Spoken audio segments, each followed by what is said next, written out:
Dragon boat racing. Oh yeah, just way quite. No, dragon boat racing.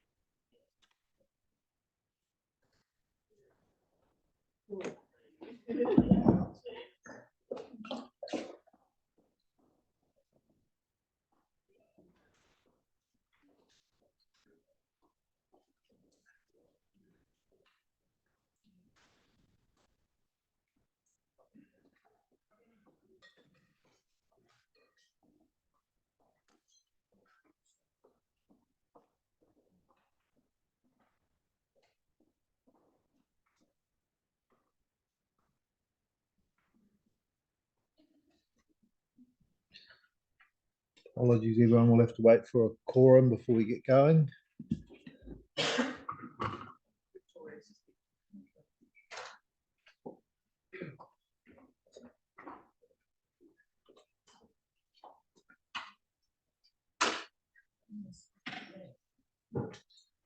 Just while we get started, Nicole, you didn't have a conflict with the Littleton Port Company. I have been on the hearing. Okay. I had edited that on, You had added that. but I don't think it's. So that's why you set out. Okay. Okay. Thank you. Thank you.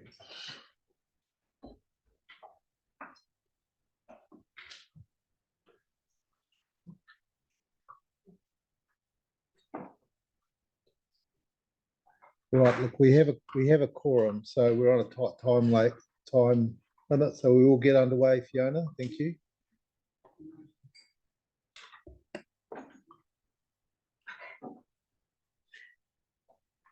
So now I'm presenting in relation to the Richard and Jeff Spark submission.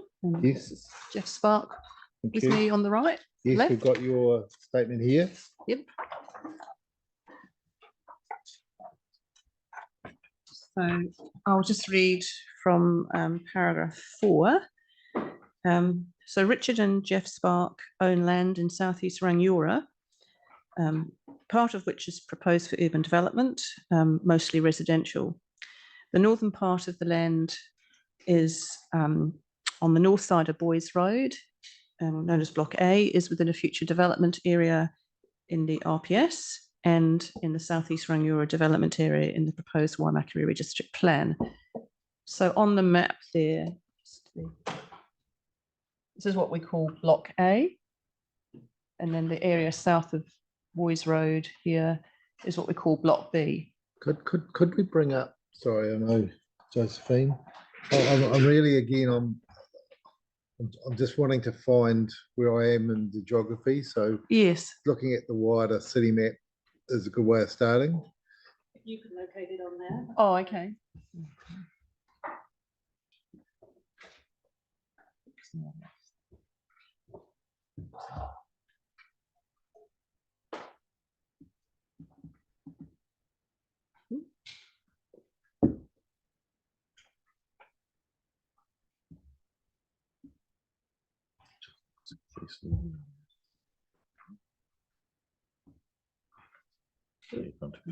So we're in Rangiora. Yes. Okay, and generally it's kind of this area here. Okay, so it's that south down to here. southeast part of Rangiora. Is that Boys Road? Yes, there's that's Boys Road, and then that's the lake. Could you home in a bit on the Zoom in on the wee bit. zoom in? Okay. Sorry. And move across. Okay. So just talk us through. Yeah. So this is the area that's within the future development area in the RPS. And this is an existing residential development here. This is Boys Road. So this is Block A, this general area here. Yes. And then this area here is, general area here is block B, and that's not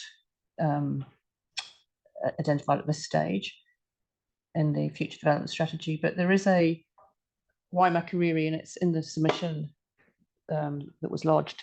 There's a future development strategy for Waimakariri out to 2048, and there's a map, and the growth is proposed to be eastwards and in this sort of area. So it is in the longer term growth direction for the council for both of the areas. So that's a strategy that's been signed off by Waimakariri District. Yes, is it a document? Yes. And Yeah. therefore, does the HPL doesn't Well, because if you're in a strategic document for growth. Yeah. No, the problem is that only identifies future growth areas by arrows. Okay. So it's not at a scale that can be identified. Gotcha. Yeah, that's the problem. Yeah, thank you. With that, yeah. But certainly the northern block is outside the is in a future development strategy. Yes. Yeah. Okay, thank you for that. So submissions have been made on the proposed Waimakariri district plan to have both of the areas, which is approximately 55 hectares, rezoned for urban purposes. So paragraph 5, Block A and Block B are a logical and planned location for further urban growth of Rangiora, and rezoning will help meet the shortfall of greenfield housing capacity in Rangiora and for standalone housing. And I just refer here to the Insight Economics review of the spatial plan, which did identify serious concerns with the formative housing capacity assessment for the district, and specifically Rangiora, which the spatial plan relies on. It concludes the analysis contains several serious issues that undermine the reliability of its results. Consequently, we disagree that the district has sufficient capacity to meet demand, as their report implies. Going on, it will contribute to achieving a consolidated and efficient urban form with excellent connectivity by multiple transport modes. The land forms part of a bigger and logical extension to the growth of southeast Rangiora, linking with the proposed growth areas to the east, including Tuahiwi, Ravenswood, Woodhend, and Pegasus, as shown on maps 2 and 4. The alternative of retaining rural zoning of Block B is not an appropriate planning response. The proposed Rangiora Eastern Bypass will bisect the current Spark farm and leave Block B as an isolated block of rural land sandwiched between existing urban development and the proposed Rangiora Eastern Bypass. And the bypass is shown on that map. It's the blue. Is that designated in the district plan? Yes, it is. In both the proposed, operative and proposed? Not sure about the operative, but I can confirm that, but it's definitely in the proposed. Okay, that's important. Thank you. And has this been requested as a rezoning in the proposed district plan? Yes, it has. As well? Yep. That's still in process, isn't it? It is.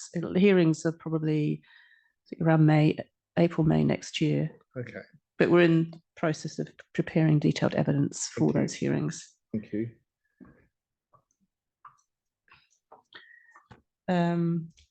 In my opinion, the spatial plan needs to support urban consolidation rather than a total focus on a containment or compact urban form, i.e. the compact scenario, with flexibility in the planning process to extend the urban area in particular circumstances. There are gaps in the existing urban form in a number of townships, including at southeast Rangiora, where the Spark brothers propose rezoning. In these locations, urban development can be enabled to achieve a well-functioning urban environment and enable people and communities to continue to develop in areas with good accessibility between housing, jobs, community services, natural spaces and open spaces, including by way of public and active transport, as required by the MPS UD Policy 1C. So again, the spatial plan adopts the compact city urban growth model, which I've already talked about. So I won't go into that again. Thank you. Likewise, 8, I just won't refer to that again. 9, amendments to the draft spatial plan below, also fully outlined in Appendix A, will ensure that meritorious urban consolidation proposals are not precluded and meet the requirements of the future development strategy under the NPSUD. This includes enabling consideration of suitable greenfield growth to meet the housing needs of Christchurch over the next 30 years, including the South Rangiora Sparks land. So those changes, first one is maps 2 and 14 include block B and some adjoining rural land to be included to achieve urban consolidation and for strategic reasons as an area for urban growth. And I'll just refer you to the next page, Appendix A, and that's just a little map with the blue circle added. And that includes land also, so sort of it's indicative, but it does include land on both sides of the motorway, because this is a long-term spatial plan. The district plan submission is only considering the next 10, 15 years, whereas the spatial plan is out to 2050 and beyond. So it's a different time frame. So we're looking at longer term growth needs, which could include land on that other side of the bypass and consolidate the urban form. Fiona, can I just ask about that technique? The current areas are shown based on actual cadastral boundaries in the spatial plan. Whereas I think you're recommending we sort of use a blob approach, identifying localities not specifically. Is that what you're suggesting for other clients? I think so. I mean, the NPS talks about broad locations rather than cadastral boundaries. And really, the cadastral boundary areas are because these are areas that are already cadastrally based in other existing documents. They're either existing urban areas and district plans, or they're in other strategic documents. You do use the map 2 and 4 do use the blob approach for identifying some new industrial areas. I think there's one near the airport and another one in southwest Christchurch. So there is a blob approach included. I think that's correct. Can you point me to that in relation to map 2? Yes. So how do we I can see that those are the. Thank you. So these are the purpley coloured blobs. Is that right? Yes. Okay. So yeah, there's one there. Yeah. Thank you. So add a blue blob. And add to the legend to make provision for new or expanded residential and business development outside existing urban area and approved plan change areas, shown on the maps in appropriate circumstances, and I've already taken you through the suggested wording. Likewise, the housing capacity assessments.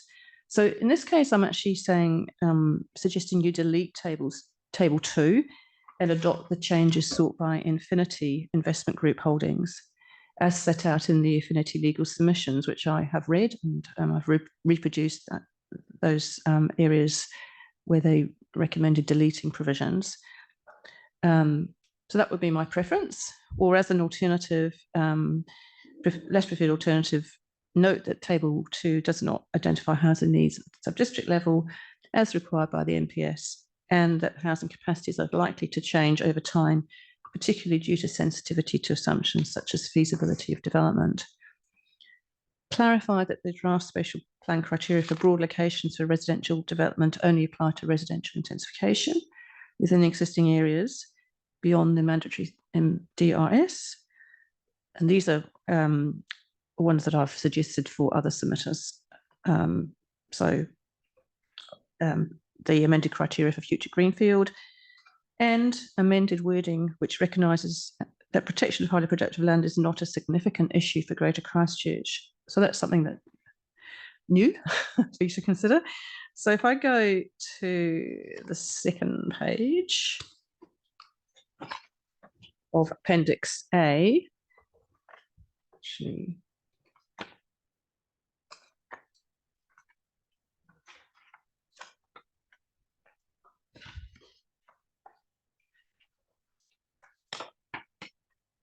Okay. Sorry, so the first page. first page. Yeah, under 3.4, protect highly productive land for food production. So I've amended it to say this is not a significant issue for the spatial plan because the Greater Christchurch rural area, for the most part, comprises highly fragmented rural lifestyle blocks with very limited productive potential.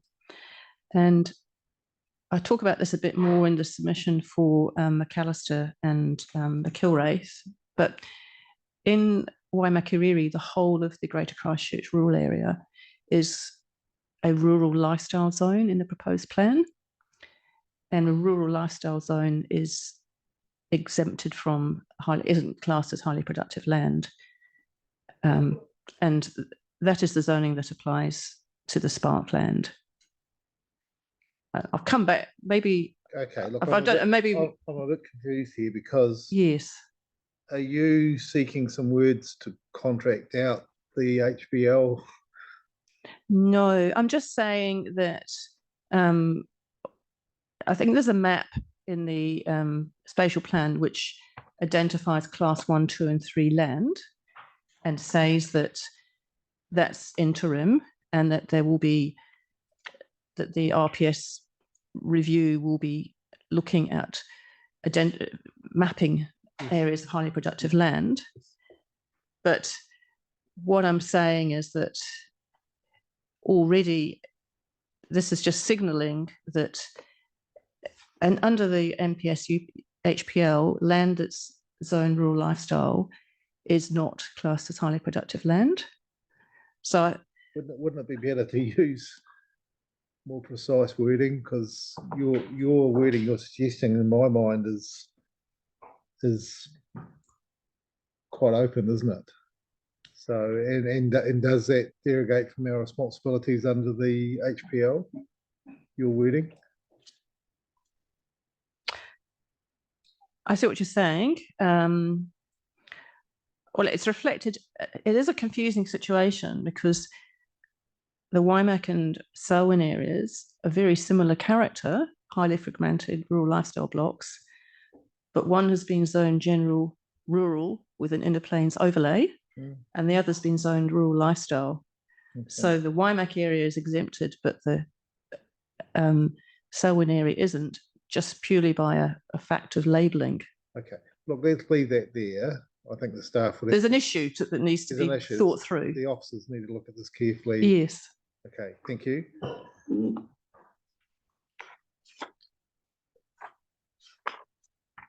That's everything. Yeah. Grant. Just following up on that, you're saying that the Waimakiriri's zoning is rural lifestyle, but I don't. Is that correct?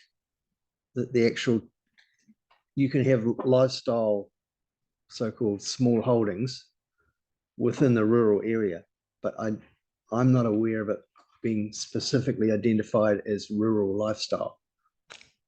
Under the proposed plan, okay. They've changed the zonings to be consistent with the national planning standards, and the national planning standards have a rural lifestyle zone, and that's the zone that has been chosen or used for the basically the whole of the inner Waimakiriri area. Okay. Thank you.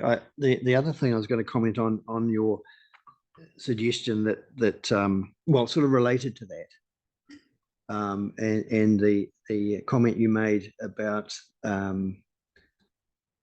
the exclusion, if you like, from the HPL of properties within the rural lifestyle. That doesn't necessarily change the soil type as being a highly productive soil type, does it?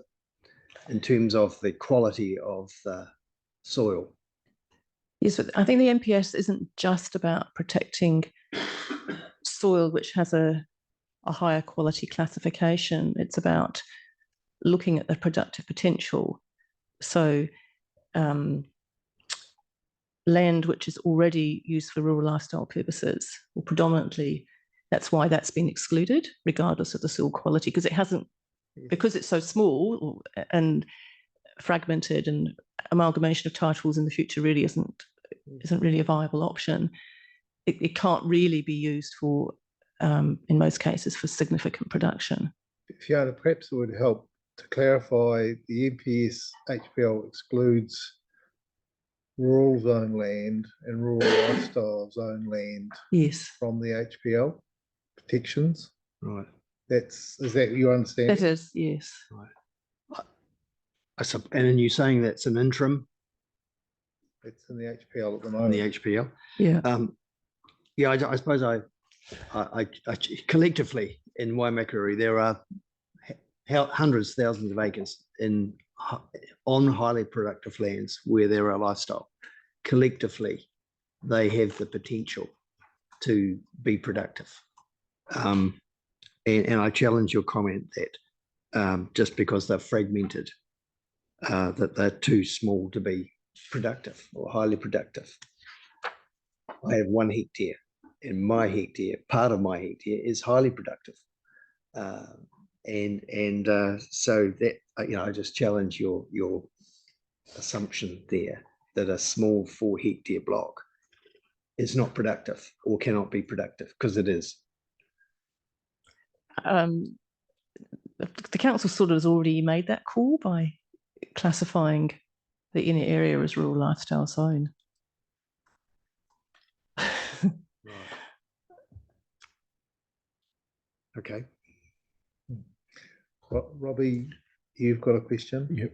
A couple of days ago, we had the Carter Group come in, and their issue was areas to develop, and having trouble identifying areas to develop. I've known Richard for years, and I've known he's wanted to look at this area, and I pointed that area out to Tim Carter. He said there's some significant challenges, because apparently they must have had a look at it as well. He said there's significant engineering challenges. Can you comment on that at all? Maybe we're working with, we've got a whole team of experts working on the rezoning, and Fraser Thomas are the engineers, and they were the engineers for Tifariki in South Lincoln, which was a similar site in terms of the underlying characteristics. Quite wet, would that be? Mm-hmm. Yeah, but those issues, so we've got detailed assessments being done, and obviously before we put in the rezoning requests, we got those feasibility assessments done, we've had geotech work done, etc. So all that's been thoroughly assessed, and it's definitely not a deal breaker. I mean, you might want to add more to that, Jeff. Well, no, just to back that up. Yes, we've got Fraser Thomas engaged as our engineers. They're doing a lot of work with geotech, we're monitoring groundwater levels, and so we're preparing reports for the hearings next year to support the rezoning applications, and you've got a whole list of experts that are assisting us with preparing reports for those hearings. Maybe you might want to comment about what your vision is for the property. Yeah, sure. Perhaps if and a wee bit of background. We've been farming this land for 80 years, our family, and I guess we've seen the town grow hugely. So Boys Road used to be a shingle road. We used to run the cows across the road, no problem.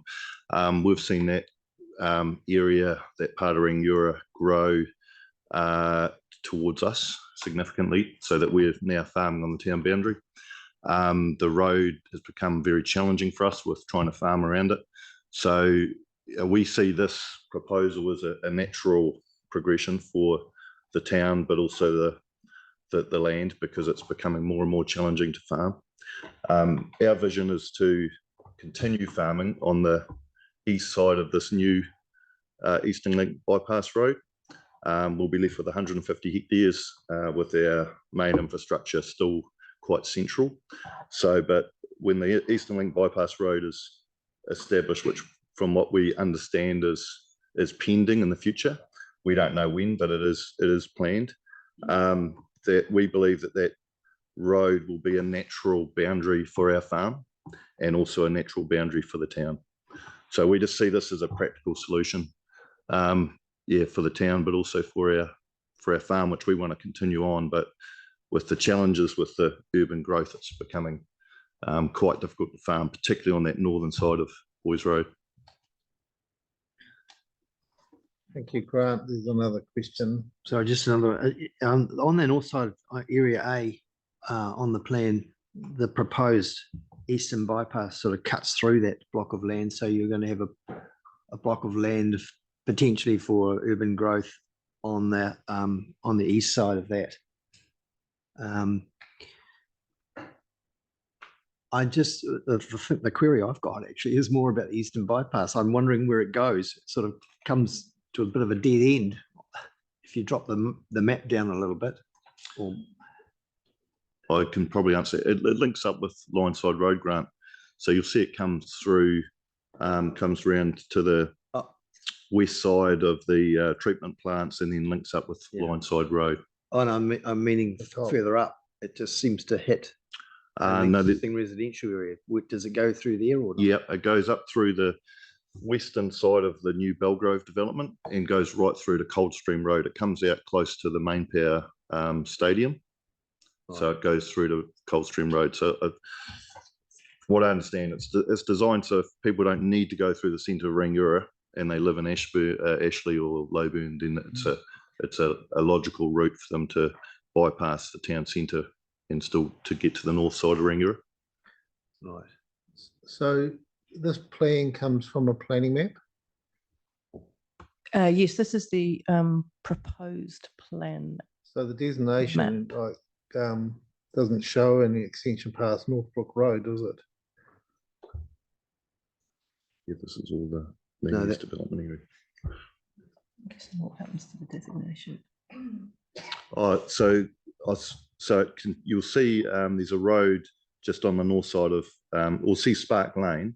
So directly on the north side of Spark Lane, where it crosses Norfolk Road, that will be the continuation. Okay. So it goes up through the Watkins Drive, Cora Drive area. Is that? Yes. Going to be the continuation of the eastern bypass? Yes, and that road's already formed. So that will be the continuation of the eastern bypass. Will carry on through, and then it carries on through to the the western side of the new Belgrove development, which is just north of Kippenberger Ave. Okay, thanks. Yeah, I'm no expert on the road, but no. they are talking with us because clearly the council were talking with us about the road, like it's, and so we are. I'm a little bit familiar with it, but we just the landowners. Robbie might be able to clarify. Well, just at the political level, there's quite a strong push around our table for this eastern bypass. The western bypass works beautifully, and I use it when I come to Christchurch, albeit it's longer. But I'll use the eastern when it's finally completed. The issue is getting money. Okay, that's going to be the. Yeah, thanks, Robbie. Look, we're in a difficult position because you've got evidence pending for the district plan review that supports your new blue blob. We don't have that in front of us. So can you understand the dilemma?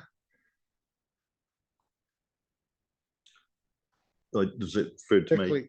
Particularly around the suitability of this land with the groundwater tables and things like that. So, did you ask for the blue blob in your submission? Was that come? That's come in the. I think we did ask for it to be included. Yes, yeah, but we didn't put a blob on a map. Okay. We did ask for it to be included on map 2 and 14. Yes. Okay, Kate's got a question. Yeah.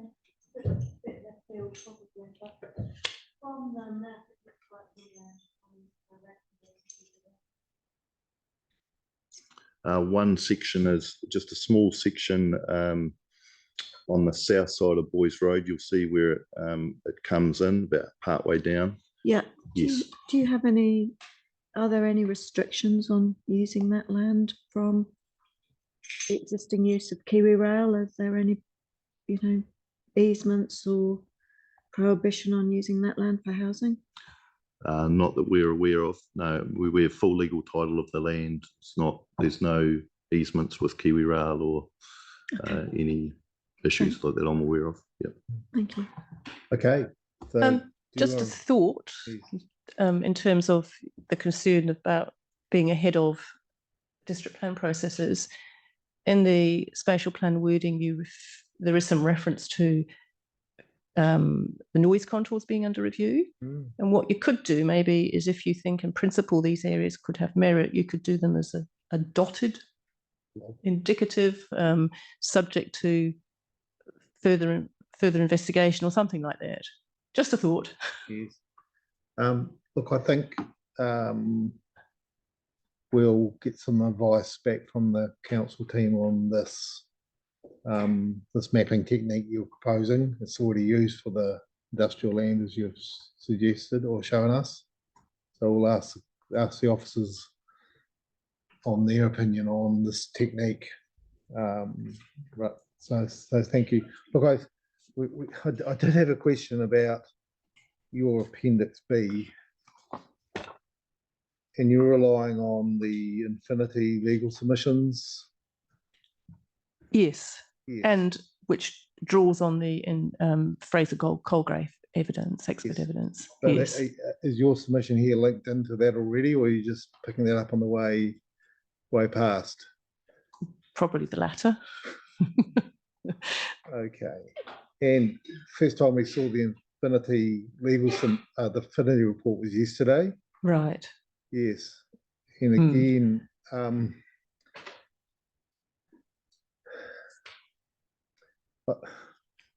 I'm reluctant to try and catch up with this late. That's a major piece of work and a major report. It's been introduced by evidence, but it's in front of us, and now you, for example, are relying on that report. I don't think we've got any option then to ask the officers to provide us a response to that report, because again, they've been taking advice from experts. This has come in quite a chunky sort of piece of peer review report. I don't think we have any option but to ask the officers to respond to that with professional advice to the panel. So that's just another question. So that's all I had for you, this client, Fiona. Perhaps move on to Mr. McAllister. Thank you. Thank you. Thank you very much for attending. Yep. Thank you.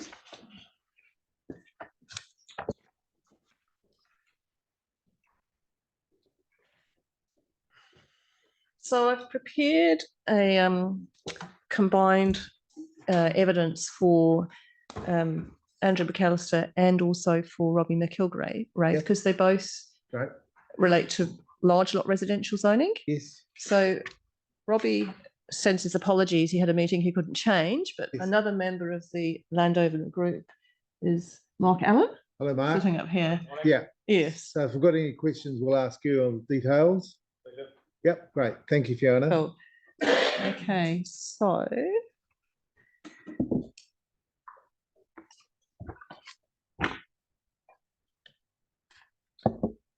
just thinking about, is it possible to bring up the two sites locations?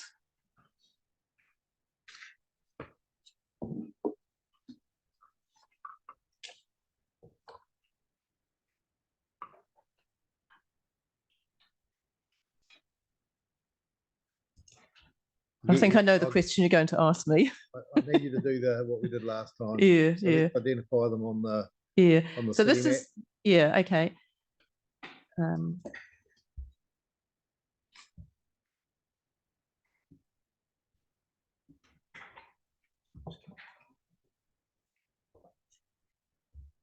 Oh.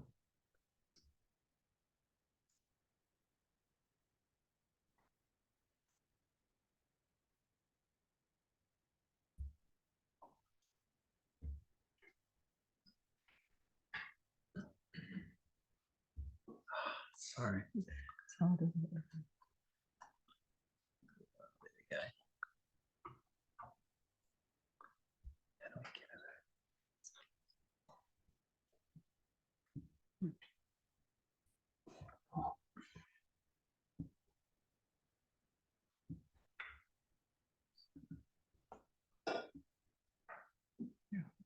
There's block B, Oh, here we go. and then just pull it out of it.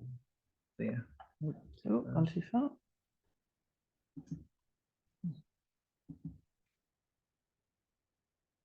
Probably.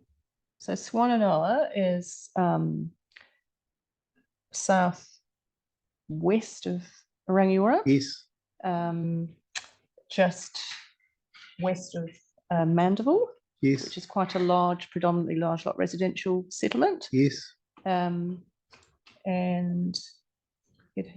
it's predominantly existing large lot residential. It's got a school and a Yes. preschool. yes, And it's been identified in the Rangiora Rural Residential Strategy as Waimakariri Rural Residential Strategy as a suitable location for further large lot residential development. So large lot it's called rural residential, is defined in the current RPS as an average of 5,000 square metre lots. And that's what Andrew proposed to run with in terms of the density here. And Andrew owns 2 blocks. One is this block here, which is 2 Two 10-acre blocks with Yes. dwellings on. yes, and then the block in front is actually council owned, yes, and it's got a little wood lot on it at the moment and a water. Yeah, water. The Mandeville water supply comes from that okay, yeah, Yeah. location. And that combined area is one of the preferred rural residential sites in the rural residential strategy. yes, And then we've got an existing rural residential development here, yes, and Andrew's other block is just here. yes, And that isn't identified in the rural residential strategy. Andrew did make submissions on it, and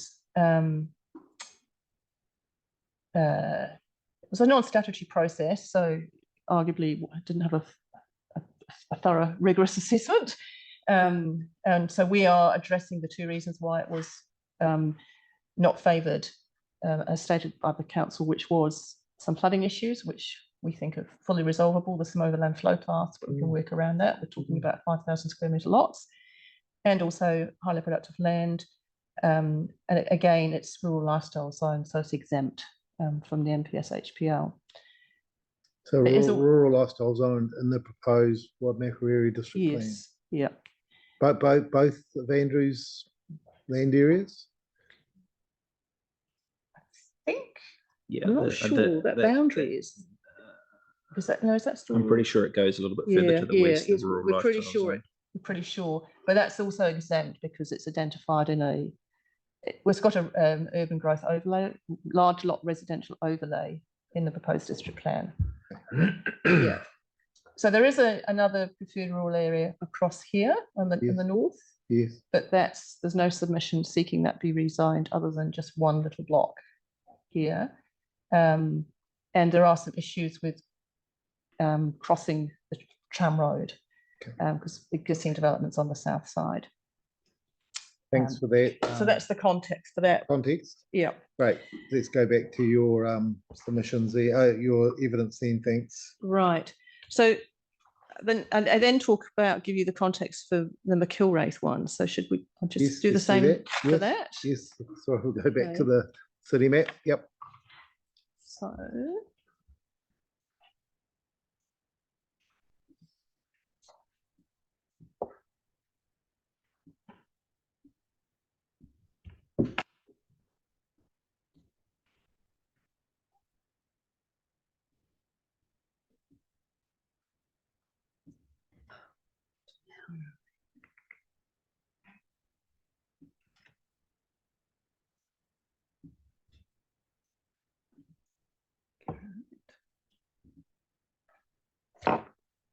So this is Prebbleton Yes, here, and this is Shands Road, which is the current boundary for the existing urban area of Crebbleton. Yes. This area here is subject to a plan change which has been approved for full urban development. And there are some existing large lot residential developments zoned here. And the site is, yeah, essentially. You're There. okay. Roughly. It's basically 8 existing, they're all slightly under 4 hectares. Yes. With a central driveway here, Yes. and then a number of other lots just along here, which are between 3 and 3, between 1 and 3.5 hectare along here. Okay. And there's a roundabout here, which has been, so the access, there's good access to this roundabout. And of course, this area has been affected by the southern motorway. It's a kind of a little sort of leftover triangle. Yes. So in terms of the McIlwraith block or and adjoining land, a submission was lodged on the Selwyn proposed district plan on behalf of most of the landowners and seeking large lot residential, either with an average lot size of 2,000 or less preferred 5,000. The decision has rejected that request. And so the general rural zoning still applies. And reasons for, I'm going to paragraph 6, reasons for rejecting the submission included that it was not considered as needed to provide at least sufficient development capacity in the medium term, that's the next 10 years, on the basis that the proposed zoning was more akin to a low density residential zone than a large lot residential zone. And that's a finding which I do, with respect, question, giving average lot sizes of 2,000 or otherwise 5,000 were proposed, and that longer term development capacity needs, quote, will be better determined by the Greater Christchurch Spatial Plan. Is that a quote from the decision? It is, yeah. Is that a plan review decision or a plan change? Plan decision? review decision. Thank you. So could you tell us where we're at, what submission number we're looking at now? Oh, yes, this is submission, sorry, submission 311. This is the Robbie McIlwraith. Okay. Yep. Thanks.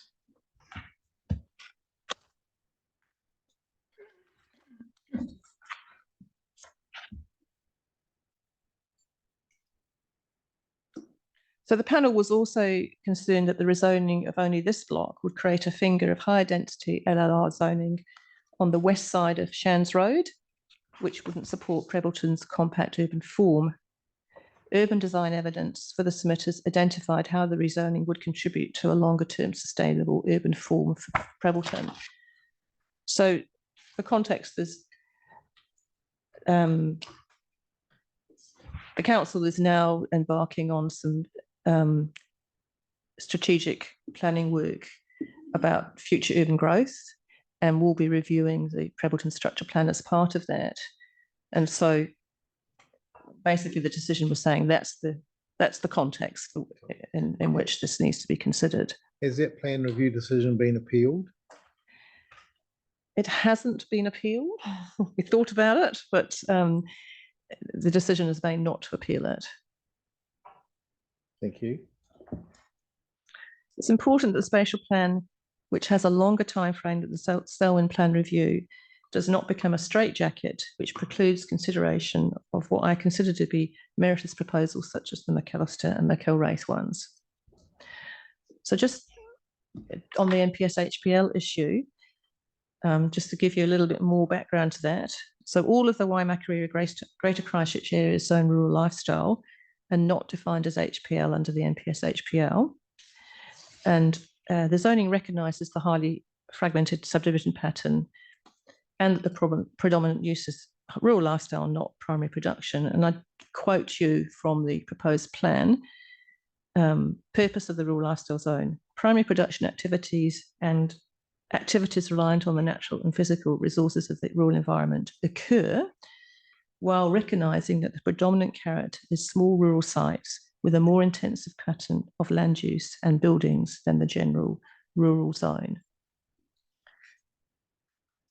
The rural portion of the Selwyn Greater Christchurch area has a similar character to the Waimakariri portion, i.e. plains land, which is highly fragmented into rural lifestyle blocks.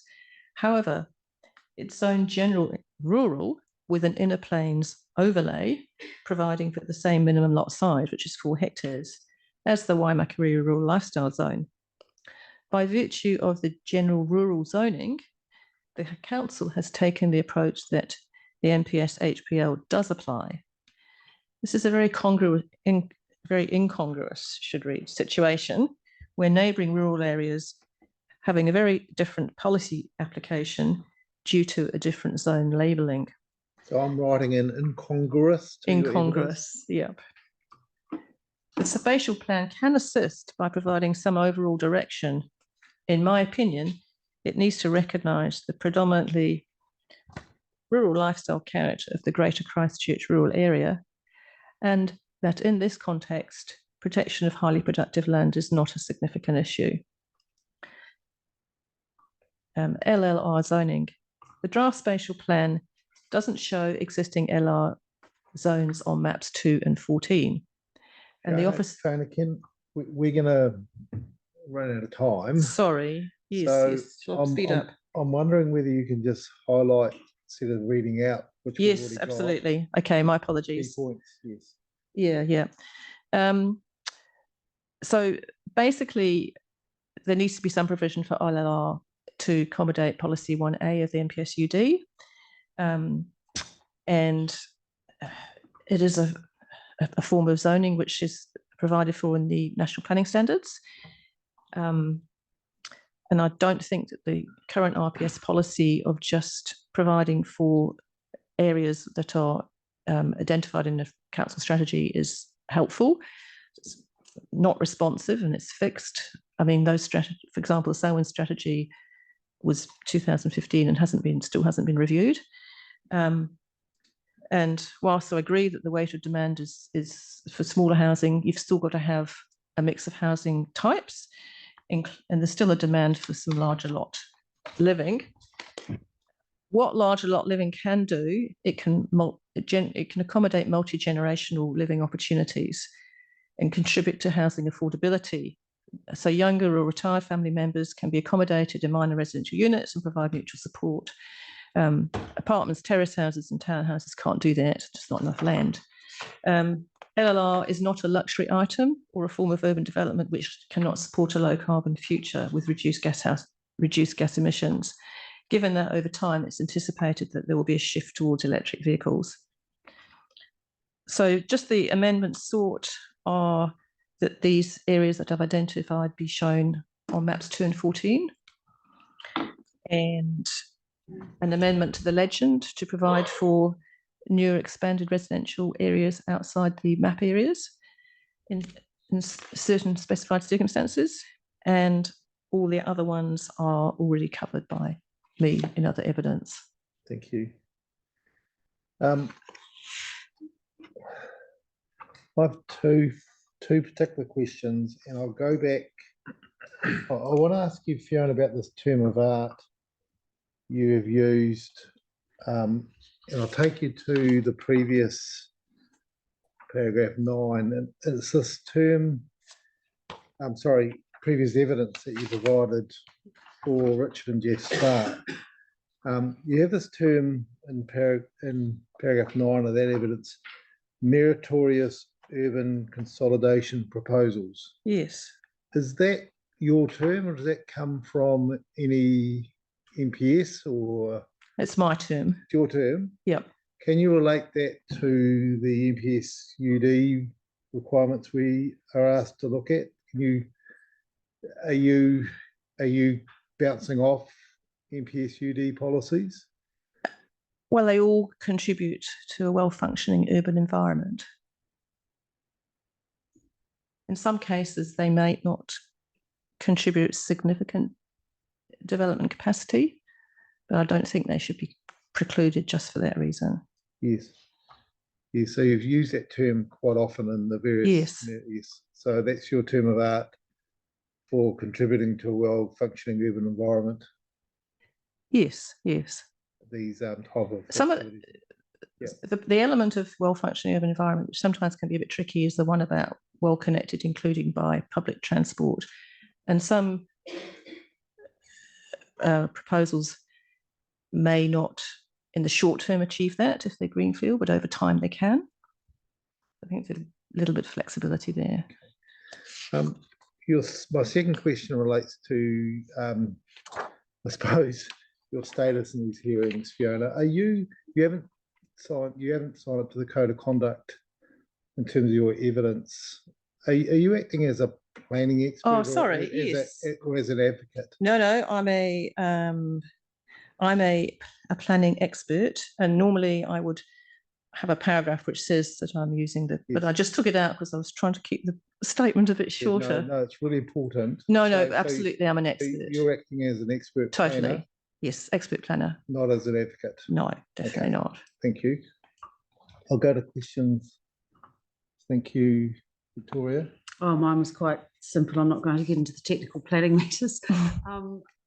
In relation to the map that we had up earlier about Swannanoa, I'm not overly familiar with that area. I wanted to understand what the difference is, the distances to Rangiora, but also to understand whether there's any local amenity in terms of service provision in Swannanoa and where it is in relation to the parcels of land that you've got. I don't know what's out there. Yeah. Okay, so Swannanoa is approximately 3-minute drive west of Mandeville, where there's a hub that has petrol station, super value, restaurant, food choices and stuff like that, preschool. So that's its closest service, I guess. Yeah. Okay. Thank you. Thank you. Kate, you had a question? More of a clarification. Would it be Fiona, would it be possible to provide the panel with the sections of the MPS HPL which you believe allow, or you're asserting has allowed councils to exempt themselves from the provisions due to the zoning or the fragmentation of existing land? Yes, I think, yes, I can do that, certainly. Thank you. I think it's more the definitions in the HPL and the zoning that apply to the HPL and doesn't. So perhaps just look at both the NPS UD and the NPS HPL definitions and how that works in responding to that question, Fiona. Yeah. Thank you. Okay. Just I've got it. Yeah. Oh, sorry, you go. Just as we're thinking about the meritorious planning proposals and how I relate that to the NPS UD, also there's a policy 1A about providing for mix of housing needs and large lot residential, which is, I think should only be a limited amount of that, but there should be some. That will not in all circumstances be well connected in terms of walkable distance to public transport. Okay. But that shouldn't preclude it. Okay. As part of the overall package. I just wanted to make sure that was clear. I think you should cover that in a supplementary statement as well. Okay. So that meritorious, remember the exact words now. Over them. Okay. So your definition, meritorious urban consolidation proposals, how that relates to the NPSUD provisions, and your opinion about how that all works in amongst the NPSUD policies. Yep. Okay. As well as addressing Kate's question about the way the HPL relates to different zonings, and how that any linkages into the NPSUD as well. Just a brief summary statement. Okay. Supplementary statement would be good. Okay. I've got a question from Grant.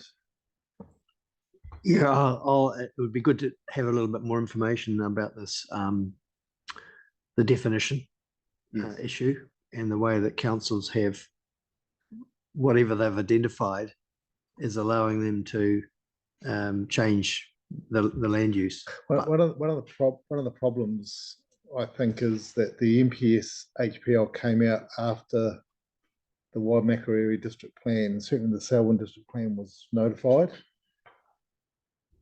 Both those plans were required to follow the national planning standards, but now the HPL has come in over the top, and it has certain zones that can be exempted and can't be. So this is the clarification I think we'll get from. In terms of WIMAC, the hearings panel has asked for a lot of questions about this, and the officers have given supplementary evidence on it and have confirmed that, notwithstanding that the rural lifestyle zone was zoned before the NPS HPL, that they consider that's the appropriate zoning in a nutshell, but I can refer to that. And thereby exempt from the HPL. Yes, requirement. yes. Yeah. I don't know whether that's your question or that's Yeah, no, that's good. I understand too that the HPL was currently under review again. There were potentially amendments being made to that. Well, MFE are looking at it, but we have to look at it in terms of its current status. Okay. Yeah. What I'm aware of is that Okay. National wanted class 3 to be taken out, but who knows? Just a specific question on Swannanoa, and the infrastructure requirements for both district council and the regional council regarding wastewater and the ability to have septic tanks on large lot. I thought there were some issues about that. Be interesting to know whether there's those issues. It's large lot is a requirement that it's reticulated. Yeah. So this will be correct. Yeah, This will be right. fully Potentially, reticulated. held Yeah. on site and then discharged at a latest. I think it's like the Mandible system, the new development down there. It's a step system, if that makes sense, is it? Yeah, I think so. Yeah. Yeah, so it's not, they might have a holding tank on the property and then at a certain time and then early hours of the morning it discharges. And that's what I imagine they'll. It's a capacity, managing the capacity. I think. So there's an on-site treatment facility to deal with. It won't be on site. It'll be taken down on the Okay, main so it's pipe. good. I think down it's Tram Road. held on site. Yeah. Okay. Again, all those technical works reports we're actively working on at the moment in preparation for the hearing next year. Okay, thank you. Victoria. Look, I think That's a short one. look, we've got, is Jane and Mary here? I am. Yeah, okay, so we're running a little bit behind time. We'll just, if you can just bear with us. Yes, thank you. Thank you. I'm interested a bit further in the large lot residential development that we've been talking about. And you referenced a number of times about the unmet demand and we need the wide spectrum of preferences at play. And so we're talking about the larger properties, generous sized land, swimming pools, etc. And you're saying in submission there's an unmet demand for this. Have you got some research or market statistics that we can look at? Is that the Mike Blackburn stuff you've referred earlier today, or where? No, Mike Blackburn hasn't talked about large lot. The evidence for McIlwraith for the hearing Selwyn plan has something on there which I can dig out for you, and we are in the process of getting it for. But you can tell us. Yes, I was obviously in the submission for McAllister. Yeah, for my submission. Yes. Yeah. Yes. So currently, there's not a lot of large lot rural residential sections available in our area. There might be 2 or 3 currently on the market, if that. And the land agent that we use, Mark Pringle from Bailey's, he's going to do up a report to put in with our submission or our hearing evidence for when we get for the Waimac district. So there is room currently for more options out our way, certainly. Okay, And so clarify for me that that evidence doesn't exist yet. We haven't seen it. I was just wondering if I'd missed something. Thank you. It's coming. Thank you. Any more questions? Thank you, Andrew, for coming along. Thank I you. think you've got one more statement, brief statement, Fiona, yes. or Rob Nicol. Thank you. Thank you.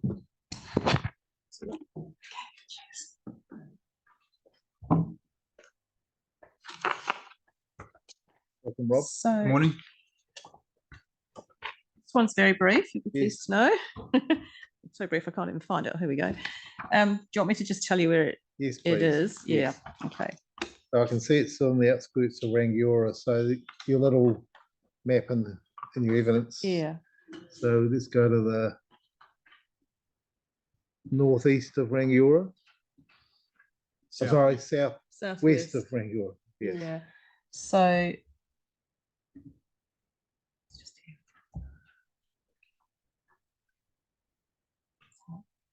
So it's this block here.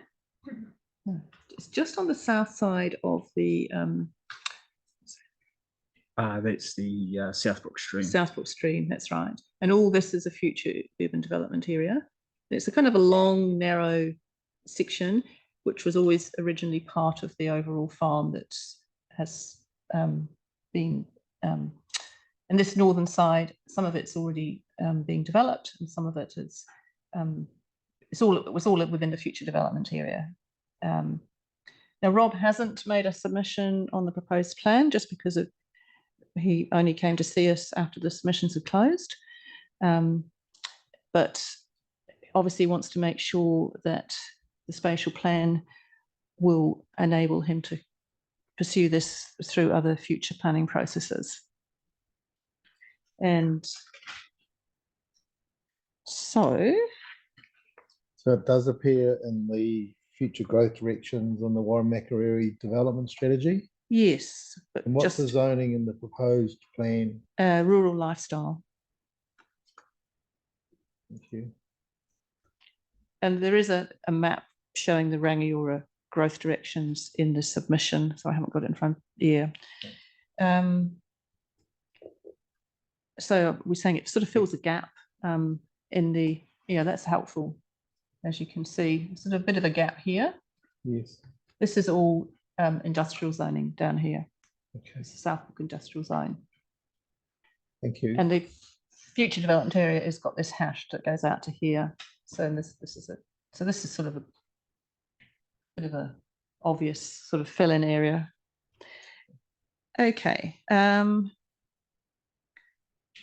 So what we've suggested is a blob, or it's actually not quite a blob, but it could be made into a blob on map 2 and 14. And I just note that Rob fully supports the suite of amendments sought by Richard and Jeff Spark, and reasons for the same as set out in their submission and in the summary statement. These amendments will provide a more flexible planning framework for consideration of appropriate greenfield growth proposals, and better give effect to the NPSUD than the draft spatial plan. Next we'll go to questions. Grant. Just a couple really in terms of the site. You mentioned that there was potential flooding, and there's a map showing flooding. Not sure whether it's a 1 in 200 or 1 in 500 map. And the ground's low lying. Are there likely to be sort of natural hazard issues and those sort of things? I mean, I think there probably need to be a bit of a setback off the waterway because of potential of lateral spread, potentially. I'm not a geotech expert, just as of a general comment, but I think there's ability to do that. And it's not a high hazard area in terms of flooding. So the district plan rules simply require the building sites to be raised above the anticipated flood levels. So that's the way it can be accommodated. I'm sort of familiar with the site. I live nearby. Oh, okay. The stream that runs through there is pretty much the headwaters of the Southbrook Stream. Right. And there are multiple spring heads sort of along that stretch of the river. Is that something you've investigated to see? No, we haven't done any detailed investigations as yet. Right. No, this is just very preliminary. Unfortunately, just in terms of timing, we missed the district plan review timing, so we can't really take it much further at the moment, but we're talking about a spatial plan that's going out to 2050, so we want to make sure that the options are open going forward. just funny, you mentioned that the district plan has some arrows showing future, the arrows point to that area that Yeah, you've called the gap. It is in one of the submissions, just can't remember which one. It might be, so I'll just see. Sorry, it would help if we could find it in that.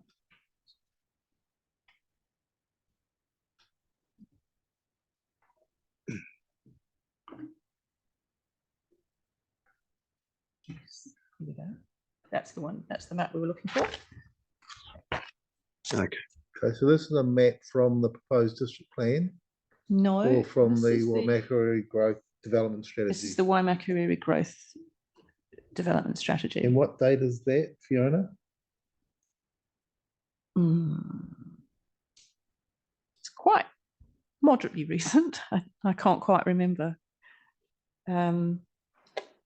Just supply that in your supplementary statement. Yes, yeah.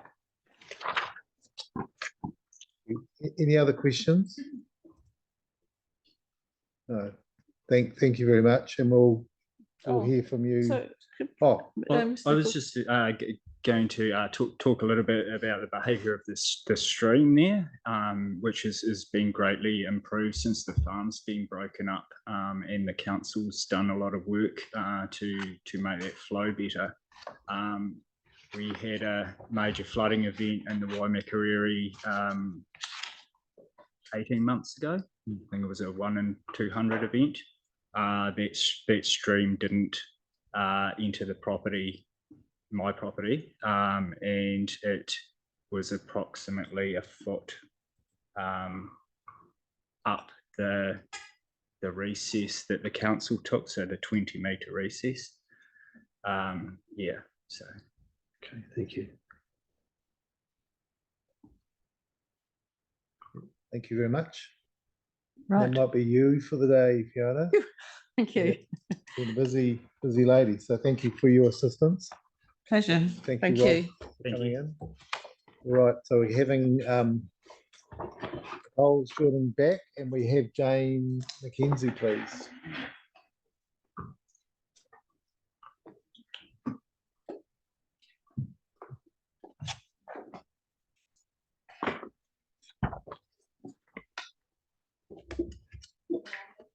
Sorry, it's submission number 298. It's not on the agenda, okay. On the agenda, it wasn't on the run sheet. Apologies. Agenda page 149.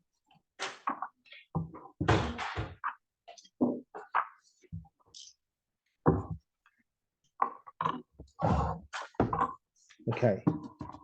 Welcome, Jane. The floor Hi. is yours. How are you? Mario. Hello. Righty ho. I'm a very confused ratepayer as to what my rates are going on because since I heard of the Greater Christchurch Spatial Plan, Greater Spatial Plan laid on Thursday, the 20th of July 23, I stayed up most of the night to try and understand the magnitude of the situation before me and was horrified that this plan had even got under consideration. And this is to do in regard to Papanui Road and the Merivale corridor. With a few days left, there was much to do before the submissions were due on the 23rd. So I went to the council first thing in the morning to find out more about the width of the Papanui Road corridor and how many blocks were to be affected, how many properties were to be demolished, and who was paying for it. But the person I spoke to at the time was unable to give me answers. These books would have cost absolutely thousands of dollars to produce, as opposed to what should have been printed for those in the corridor, at least, to be made aware of what was in store for them. A future suggestion would be double-sided flyers with quick outlay of the proposal and a website. This would have been far more efficient, as well as being people-friendly and cost-effective. These should have been distributed to all the properties of the areas concerned. Why didn't someone consult with those whose properties were tagged for demolition or leverage or whatever you call it, or buyout? At least then they might have had the opportunity to comment or submit, or at least been able to fight for what was rightfully theirs. This is so inconsiderate and catastrophic for those homeowners. What was the purpose of spending so much money on this book when it was not going to be seen for those negatively affected. Hence, flyers would have been far more economical, and obviously they would have been seen. Where was the information for the general public? Because there was no advertising that I've been able to find. And apparently there were hard copies sent to partner councils to be distributed during the consultation period as they saw it fit. But I wonder how many people actually saw them. Incidentally, who pays for these books? The ratepayer? If this is the case, I'm so not impressed. After my discovery of what was, I mean, it's a lovely book, but I'll come back to it. After my discovery of what was to happen on Papua New Road in the Mirabel area, I was absolutely impelled to warn as many people as possible of the plan. And as there were only 2 days to get the word out, I went on the Saturday to Mirabel Mall and spoke to as many people, asking them if anyone was aware. And surprise, surprise, nobody knew of anything about it. I then dropped into St. George's Hospital asking if they knew, but it was the weekend. Of course, all the doctors and the businesses were closed. So is the hospital exempt from the road widening? Sunday, I walked down Papua New Road, going door to door in the pouring rain, asking if the residents themselves knew anything about this proposal. And needless to say, the ones I spoke to were horrified and absolutely dumbfounded that they had received nothing regarding this plan from anyone. These people who own well-established multi-million-dollar homes, and they have been overlooked or disregarded, whatever the term, but they pay an incredible amount of rates, and they were not impressed nor in favour of their homes being demolished. It seems to some of their neighbours too were out of time, so therefore impossible to contact in time to make a comment, let alone a submission. This, by the way, this is only discussing the houses on Papua New Road. There is an enormous amount of houses that will be affected by this corridor plan, and they too need to be aware of the intent. And that's map 29 of in your spatial plan. What is the proposed width of the corridor and how many homes will be affected? As I have not been able to find out, do you know? On Monday this week, I dropped into St. Andrew's College to ask and to inquire if they are aware that their sports field could possibly be compromised or condensed. And can you imagine their response? Then, of course, there's St. Margaret's College. I've not spoken with them, but I'm sure that they were oblivious of this plan as well. Last week, I was looking at the draft safer speed plan, and it was while I was going through this that I found there were many similarities between that and this greater spatial plan. Am I to understand correctly, the corridor from Papanui to the city will be void of cars, or very, very minimal? And will it be just for light rail buses and pedestrians only? And does that mean that the Mirabel shopping centre is being geared toward a similar look to the Cashel Street Mall? And is the vision for Papua New Road to be 8-storey plus apartments instead of the private homes? What is the ultimate goal here? I realise it's condensed inner city living, but Papua New Road is not inner. Therefore, I'm not sure what is the connection. While looking at these plans, I noticed there were all these other plans being discussed in the newspaper. I saw all these different people, different groups. And surprisingly, I was very surprised to see they were all interconnected one way or another. Because they'd all been done under different labels, I almost missed their connections. Is there any reason this has not been made known? For example, there's the independent hearing panel, and there's the Public Trust Futures Project, and there's the government policy statements on land transport and Hupapa, but I'm not sure if they're involved. And goodness knows how many others. Is there a plan there that's being kept low? It seems that these plans are connected and they ought to have all come under one main heading, and then there would have been less confusion. But because they have been portrayed as being separate entities, I've become suspicious of the plans, the council and its plans, as there seems to be an appearance of whatever. Sorry, I got muddled. Where is this all coming from? Is it the government or is it council? More than likely the government, but whoever, there needs to be honesty in what's going on. By appearing to be independent in their thinking and then to be found not so, could by some be considered devious and therefore lend its way to conspiracy thinking. This is now how conspiracies are born, and this has the making of being a big one. All this has obviously been in the making for years now, and by the way, all these plans are now falling into place, and now the whole plan reeks of the intent in an underhand way of removing personal freedoms and choices, private vehicles and life, etc. And it's being done in such a way that the majority of the public are unaware of their independence has been quietly eroded. Is this the actual plan? So back to the main topic. Where is the money coming from for these plans? Christchurch cannot afford it. The ratepayer definitely cannot afford it. We can't afford to pay for this monumental property buy-up.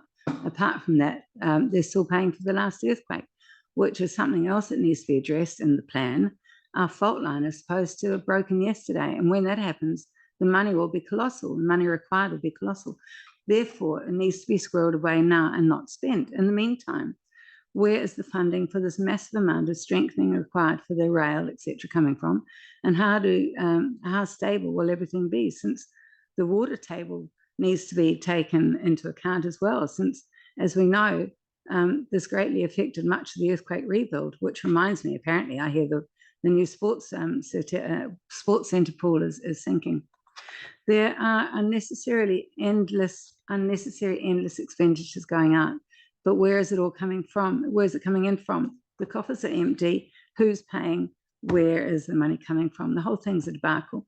The government debt is completely out of reach at the moment. Your proposed intent here is to buy up several privately owned multi-million-dollar properties on Papua Road, not counting anywhere else, to bulldoze them into obscurity and then replace them with multi-story condensed living boxes. This is absolutely insane.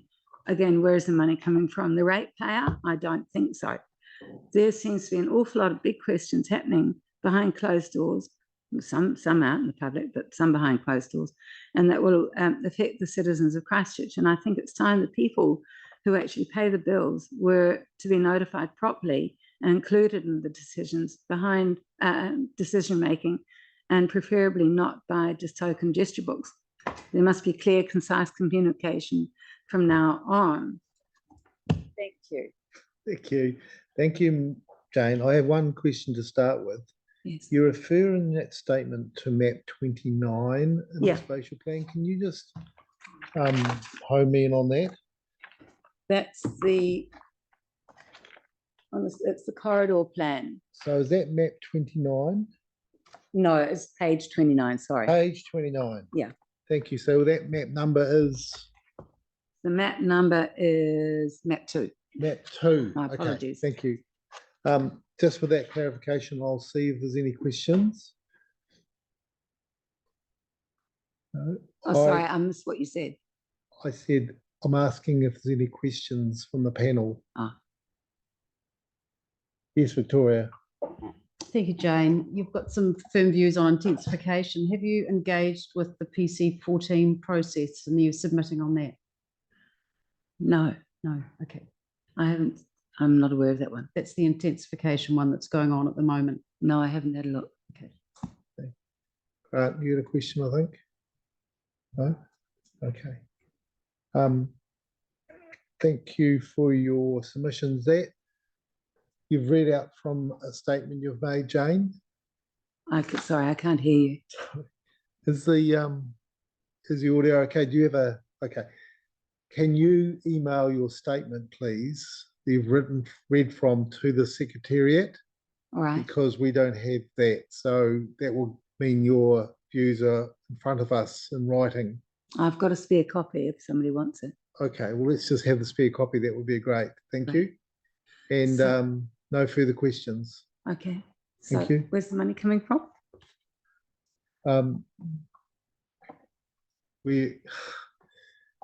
So the processes are that long-term plans set out where investment is made every 10 years, so they're reviewed every 3 years. So that's part of the future implementation. This is a 30-year strategy, and the funding will be identified for any particular works in the council's long-term plans. I think it's worthwhile also through you, Mr. Chair, to recognise that there'll be some Crown funding coming in on this, and that the 3 local authorities with Waimakariri and Selwyn and Christchurch City Council are all working together to make a combined bid to central government around improving the transport. So you may have seen in the documents about the PT Futures, that's Public Transport Futures, and that's a huge piece of work, which is an upgrade of our current public transport, and there's funding already committed from central government for that. And it's anticipated that there will be central government funding underpinning this, but none of that has been finalised to any degree yet because the business plan is still in process. We've only got an interim plan at the moment, and they're looking a bit further at it from a business case perspective. So nothing is finalised, and rest assured there's no ratepayer funding being committed anywhere to this at this particular stage, Jane. But your questions are valid, and in due course, I'm sure they'll all be traversed. Thank you. Thank you very much, Jane. Thank you, Right. everybody. Thank you. Mary, are you here? Please come forward.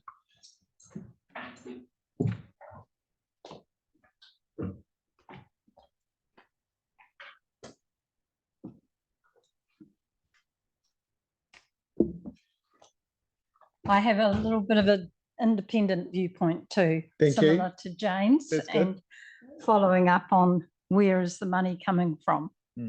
So by way of introduction, I'd just like to say my name is Mary Hobbs. I'm a former New Zealand registered nurse with a background in emergency care. Yes. And I've had a 30-year career in publishing and writing, much of that in historical records and books with respect to the early pioneers and the spirit of the people. So I'm married to one of the most experienced mountain and ski guides who's done many expeditions to Antarctica and talked with many scientists who have been involved with climate change.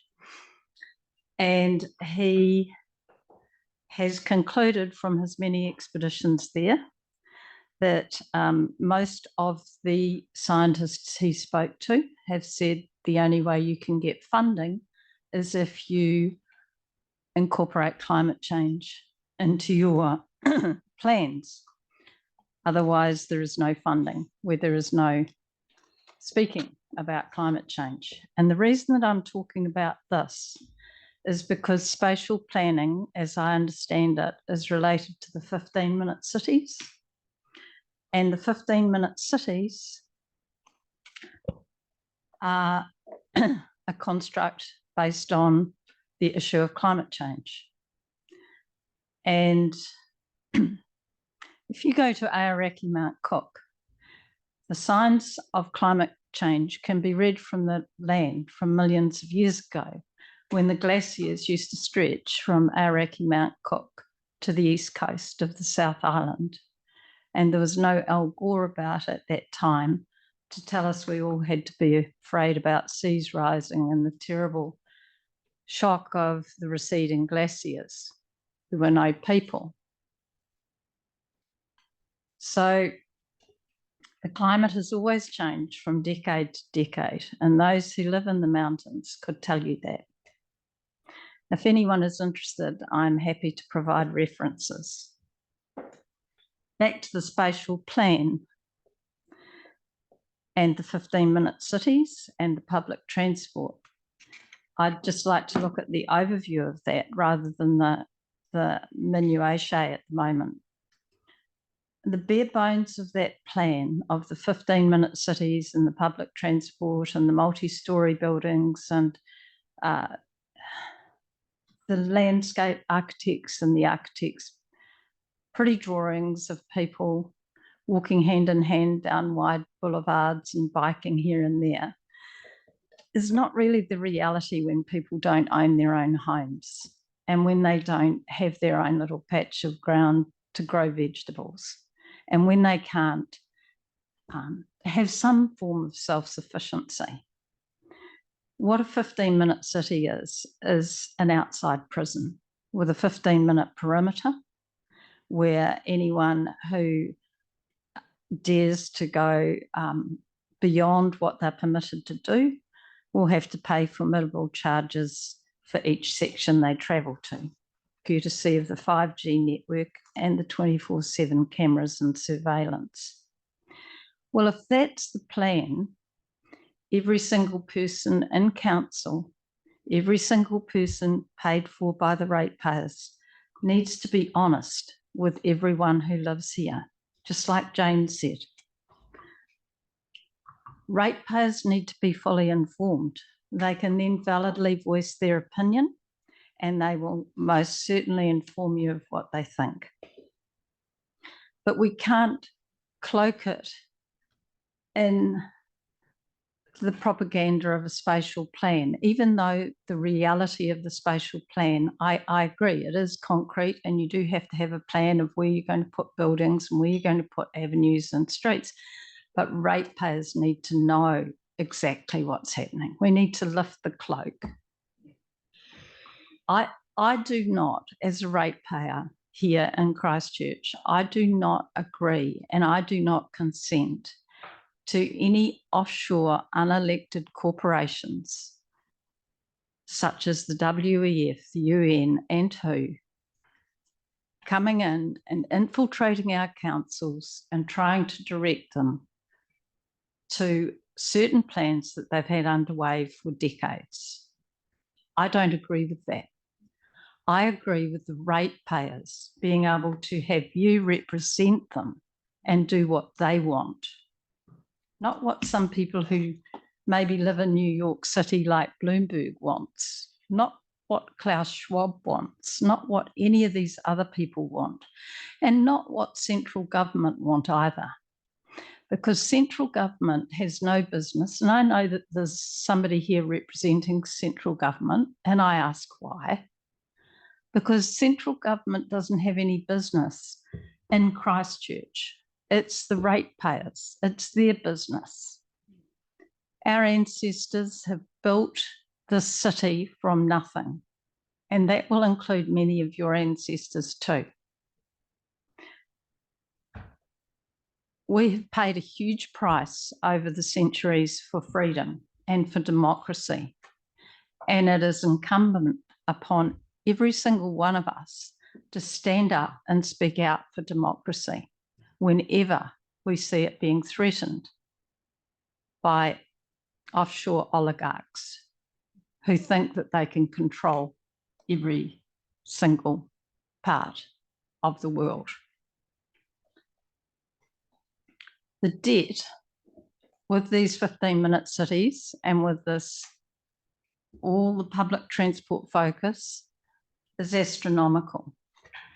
And I think perhaps that takes me to one of the most important parts of my objection.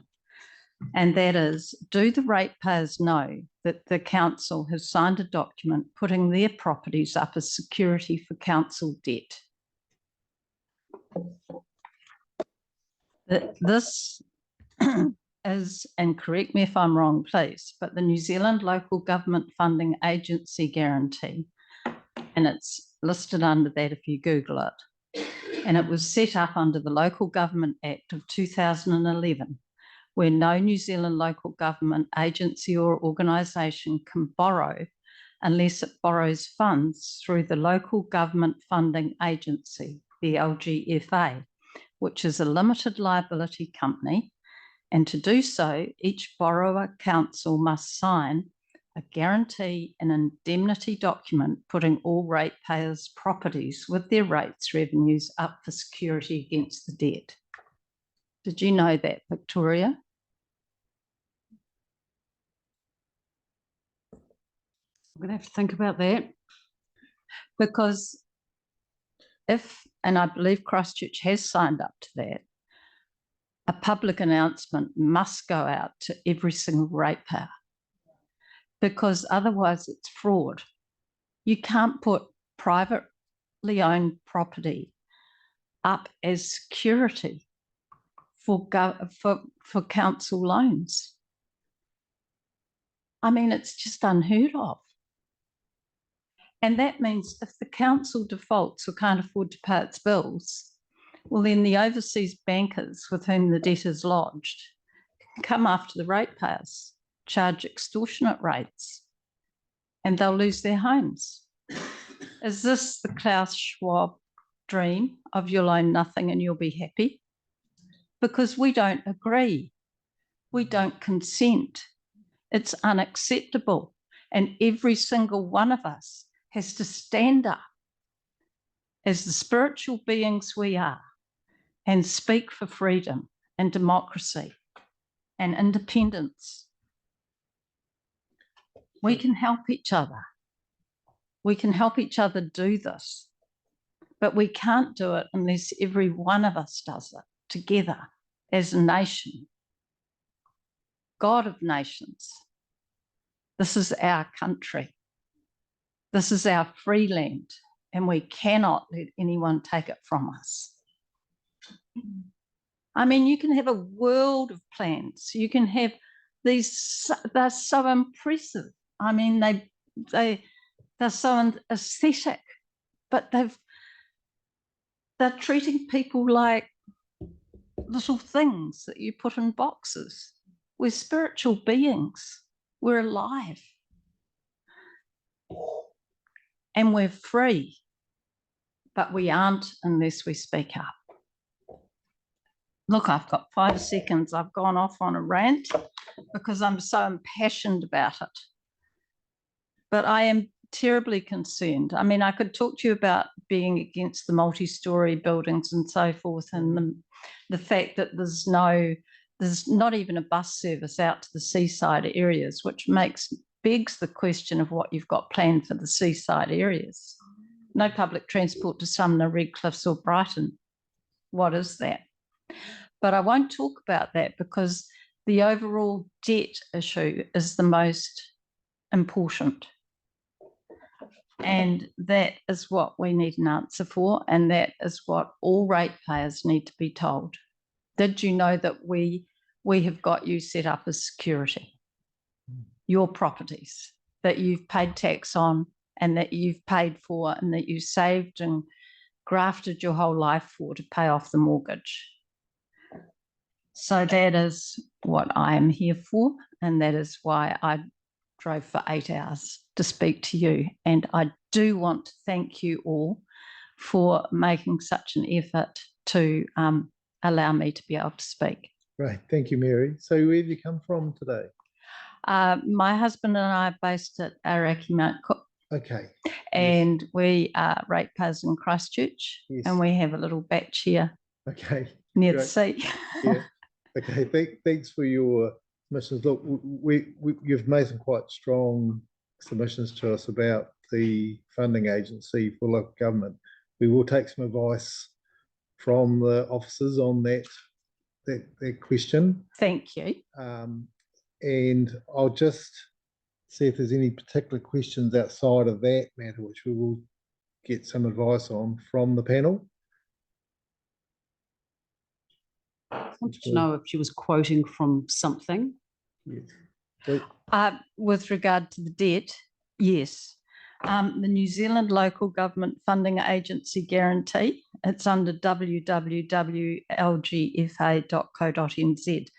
And sometimes the email tags are a little bit long. So if you would like me to email that to you, I can.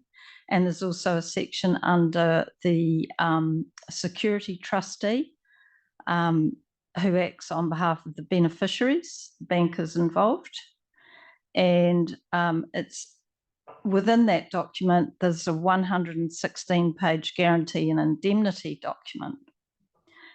And there's also the security trust deed, and there's a list of LGFA guarantors as at 31st of March 2023 to see who the principal mayors are that have signed up to that. Thank you, Mary. I have Thank you. one clarification question about the public transport to New Brighton, Sumner and Redcliffs. Yes. You said there was no public transport out there at all? Not that I could see in the spatial plan. Okay. And I you tend to get a little bit nervous about that these days. Yes. Because you see what have they got planned for the seaside areas? Okay. By the way, the sea's not rising, but the Southern Alps are. Okay. Thank you. Just Thank you. Thank you for driving here. I went to Mount Cook last year for the first time in many years, and it's certainly a beautiful part of our country. So thank you. enjoy that. Thank you. I appreciate that very much. Thank you very much. Bye bye. Okay, we will take a break until 1:15 when we'll return after lunch. Thank you.